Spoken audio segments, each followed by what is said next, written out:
సాంబ నిజంగా ఎక్కడ చూసినా నిధులైతే మంజూరు చేయట్లేదు. అండ్ మరి తెచ్చిన అప్పులన్నీ ఏమైపోయినాయి? మరి అప్పు తీసుకొచ్చినప్పుడు ఎంతో కొంత ప్రజల అవసరాలు అనేవి తీరాలి కదా. మరి వాటికి ఖర్చు చేయకుండా ప్రభుత్వం నిధులన్నీ ఏం చేస్తుంది? ఒకవైపు కనీస అవసరాలు తీరక ఈ అప్పుల భారం అంతా మళ్ళీ పడేది ప్రజల మీదనే. వీటన్నిటిని ఎట్లా అర్థం చేసుకోవాల్సిన అవసరం కనిపిస్తుంది? అంటే ప్రభుత్వం ఉద్దేశపూర్వకంగా ప్రజల అవసరాలు తీర్చట్లేదు అన్న ఒక భావన ప్రజల్లో వచ్చిందా? దానికి నిదర్శనమే గ్రామ సభల్లో ప్రజలు ప్రశ్నించిన తీరు, ప్రభుత్వం మీద ఉన్న వ్యతిరేకత అని భావించాలా? స్వేచ్ఛ ప్రతి సగటు గ్రామీణ ప్రాంత వ్యక్తి ఇవాళ ప్రశ్నిస్తున్నాడు. కేసీఆర్ హయాంలో కాళేశ్వరం కట్టాడు, కేసీఆర్ హయాంలో విద్యుత్ ప్లాంట్లు పెట్టాడు, కేసీఆర్ హయాంలో కలెక్టరేట్లు కట్టించాడు, కేసీఆర్ హయాంలో అనేక రకాలైనటువంటి పథకాలు తీసుకొచ్చారు. కాబట్టి అంతో ఎంతో అప్పయిందంటే ఒక అర్థం ఉంది. ఏడాది కాలంలో 13 నెలల కాలంలోనే 1,27,000 కోట్ల పైన దాదాపు 1,40,000 కోట్ల దాకా అప్పు చేసినట్టుగా చెప్తున్నారు. ఈ నిధులను ఎటుపోయినాయి అనేటువంటిది సామాన్య మానవుణ్ణి తొలుస్తున్నటువంటి ఒక ప్రశ్న.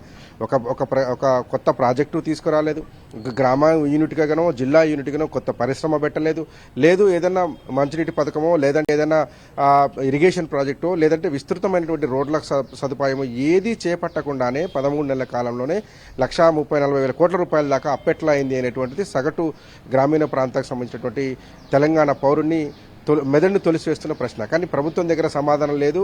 ఇంకా గత ప్రభుత్వం చేసినటువంటి అప్పులు వాటి గురించే ప్రస్తావిస్తున్నారు. కానీ ప్రజలకు ఒక స్పష్టమైనటువంటి అవగాహన ఉంది. ఎందుకంటే కేసీఆర్ హయాంలో సీతారామ కట్టారు, కేసీఆర్ హయాంలో కాళేశ్వరం కట్టారని ఇవాళ ప్రజలు మాట్లాడుకున్నటువంటి పరిస్థితి ఉంది. కాబట్టి అప్పులు దానికి సంబంధించినటువంటి లెక్కల మీద ప్రజలకు ఒక స్పష్టమైన అవగాహన వచ్చిందనే చెప్పుకోవాలి. కానీ గడిచిన 14-13 నెలల కాలంలో అధికారం చేపట్టేటువంటి కాంగ్రెస్ పార్టీ ప్రజలను మచ్చిక చేసుకునేటువంటి ప్రమాణంలో అంటే ముఖ్యంగా సంక్షేమ పథకాలు ఇస్తామని చెప్పారు, అనేక రకాలైనటువంటి హామీలు ఇచ్చారు.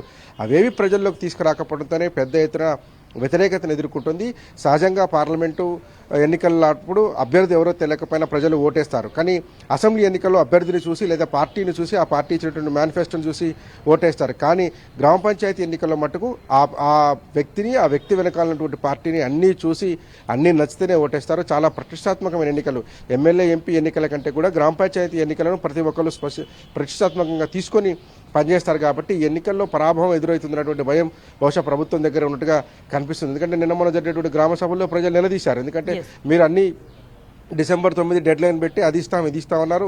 2023లో అధికారంలోకి వచ్చారు, 25 జనవరి వచ్చింది, ఇప్పటివరకు ఏమి చేయలేకపోయారు అనేటువంటిది ప్రజల నుంచి స్పష్టమైనటువంటి ఒక వ్యతిరేకతను ఈ ప్రభుత్వం చవిచూసింది. అక్కడ నుంచి అనేక రిపోర్ట్లు ఇంటెలిజెన్స్ కావచ్చు, కలెక్టర్ల దగ్గర నుంచి కావచ్చు, అనేక రకాలైనటువంటి నివేదికలు ప్రభుత్వానికి చేరాయి. దీంతో పాటు కాంగ్రెస్ అధిష్టానం కూడా ఒక సర్వే చేసిందని చెప్తా ఉన్నారు. ఆ సర్వేలో కూడా తీవ్రమైనటువంటి ప్రజా వ్యతిరేకత చవిచూస్తున్నట్లుగా సమాచారం ముఖ్యమంత్రి కార్యాలయానికి అట్లాగే ఏఐసిసి దగ్గరకు కూడా వెళ్ళిందని చెప్తా ఉన్నారు. ఇవన్నీ చూస్తే కనుక ఇప్పుడున్నటువంటి పరిస్థితుల్లో గ్రామాలను గెలవలేము, గ్రామ పంచాయతీలు ఉన్నటువంటి ప్రజల మనసులను గెలవలేమని ప్రభుత్వం పనులు చేయకపోవడం వల్ల, ప్రజల్ని పట్టించుకోకపోవడం వల్ల, సమస్యలు పరిష్కరించకపోవడం వల్ల, హామీలు అమలు చేయకపోవడం వల్ల, అంటే ఇది ప్రభుత్వం స్వయంకృతాపరాధమే కదా.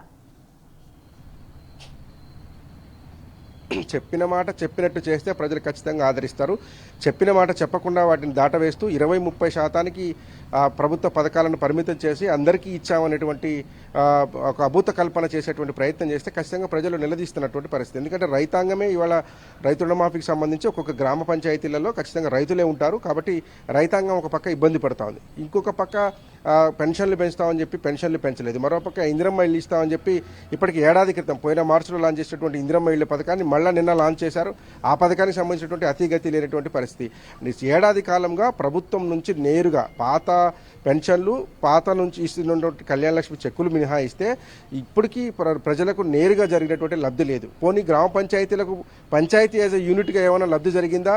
ప్రత్యేకమైన నిధులు వచ్చాయంటే అసలు పరిపాలనే లేదు గ్రామ పంచాయతీలలో. కాబట్టి ఆ రకమైనటువంటి నిధులు వచ్చేటువంటి ఆస్కారం కూడా లేదు. పైగా కేంద్రం నుంచి రావాల్సినటువంటి 100 కోట్లు, దాదాపు 1,500-1,600 కోట్ల రూపాయల గ్రాంట్లు కూడా ఎక్కడికెక్కడ నిలిచిపోయాయి. మరి ఈ మార్చి 15 తర్వాత ఎన్నిక జరగలేకపోతే అవి కూడా వచ్చేటువంటి పరిస్థితి లేదని చెప్తున్నారు. సో గ్రామ పంచాయతీలకు ఎటు చూసినా కానీ ఒక ఉరికొయ్య వేలాడుతుందని చెప్పుకోవచ్చు. అందుకే ప్రజలు తీవ్రమైనటువంటి ఆగ్రహంతో ఉన్నారు.